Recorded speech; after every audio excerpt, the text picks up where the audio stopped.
ঈদের ২ দিন আগে ঘুরতে যাওয়ার জন্য যখন বায়না ধরি। আসসালামু আলাইকুম। কেমন আছেন সবাই? আশা করি সবাই ভালো আছেন। আমিও আলহামদুলিল্লাহ অনেক ভালো আছি। সবার ঈদ কেমন কাটলো? আশা করি ভালো কাটছে। আমারটাও আলহামদুলিল্লাহ অনেক ভালো কাটছে।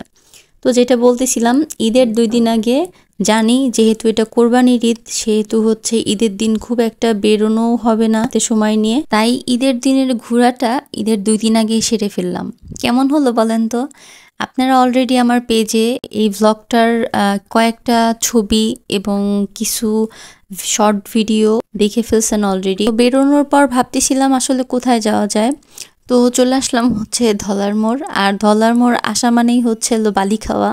মানে ইট ওয়াজ এ জোকস পার্ট, বাট তারপরও প্রচুর পরিমাণের বালু থাকে। বালু খেতে খেতে যখন আমরা আমাদের গন্তব্যস্থলে পৌঁছাই, তখন আসলে শান্তিতে মনটা আসলে ভরে যায়। এত পরিমাণ বাতাস ছিল নদীর পাড়ে, বলার মতো না। আর পরিবেশটা জাস্ট দেখেন, অনেক সুন্দর ছিল। মানে জাস্ট ভাষায় বইলা প্রকাশ করা সম্ভব না, বা এই ভিডিওটাতেও এটার আসল সৌন্দর্য প্রকাশ হয় নাই। যতটা সামনাসামনি মানে সুন্দর লাগতেছিল। বিকালের টাইম ছিল, অনেক সুন্দর বাতাস ছিল। এই তো আমি একটু হাঁটাহাঁটি করতেছিলাম। ওই যে আমার পিছনে দেখতেছেন না একটা চর, এটা এই যে আমি যেখানে দাঁড়ানো এই চরেরই অংশ।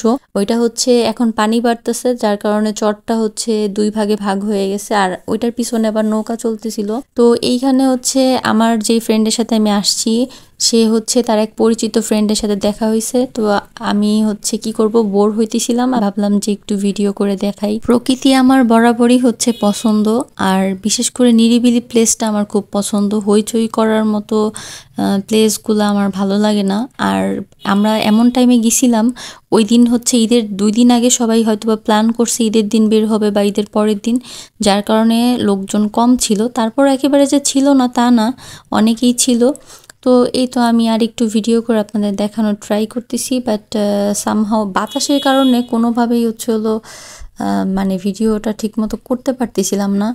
আবার আমি ওদিকেও খেয়াল রাখতেছিলাম যে আমার ওই ফ্রেন্ডের কথা বলা শেষ হয় কিনা, তাহলে হচ্ছে আমরা আবার রওনা দিব।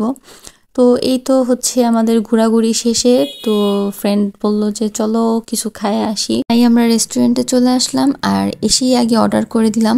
কারণ আমরা যেই রেস্টুরেন্টে গিয়েছিলাম ওইটা অনেক ফেমাস ছিল।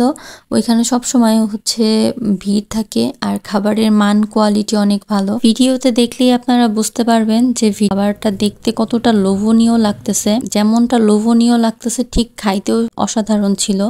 আর আমার যতগুলা চিকেন চাপ খাওয়ার এক্সপিরিয়েন্স আছে তার মধ্যে এটা বেস্ট ছিল। তো আমি হচ্ছে মানে আমার ওই ফ্রেন্ডের সাথে ফান করতেছিলাম যে মরিচ খাবো। মরিচ মরিচ দিয়ে আসলে ভালোই লাগে, আর আমার সবসময় এইগুলা ঝাল টাইপেরই ভালো লাগে। তো আমার ওই ফ্রেন্ডকে বললাম যে তোমাকে একটু খাওয়াই দিহা করো। সে তারটাও খাইতেছিল, আবার আমিও তাকে একটু খাওয়াই দিলাম। আর এই তো আস্তে আস্তে করে নিজেও একটু করে খাওয়া শুরু করলাম। আর লাস্টে হচ্ছে হলো আমার পেট ভরে গেছে। আমার ফ্রেন্ড আমাকে বকতেছিল যে কেন খাবা না, কেন শেষ করো এটা। তো আমি হচ্ছে পেঁয়াজ আর মরিচ দিয়ে হচ্ছে খাওয়ার ট্রাই করতেছিলাম, কারণ যখনই আমার পেট ভরে যায় তখন হচ্ছে আমি কিছু খাইতে পারি না। আর আমার ভয়েসটা সবাই একটু ইগনোর করবেন, কারণ ঈদের দিন থেকে আমি এত পরিমাণ ঘামাইছি যে আমার গলা বসে গেছে, যার কারণে আমি হচ্ছে ভিডিওটা আগে আপলোড দিতে পারি নাই। আর নতুন কোনো ভিডিও আপলোড দিতেছি না, কারণ ভয়েসের কারণে। ভয়েসটা একটু ঠিক হইলে আবার আপনাদের সাথে ভিডিও শেয়ার করব ইনশাল্লাহ। তো আজকের ভিডিওটা এই পর্যন্তই, দেখা হবে নতুন কোনো ব্লগে।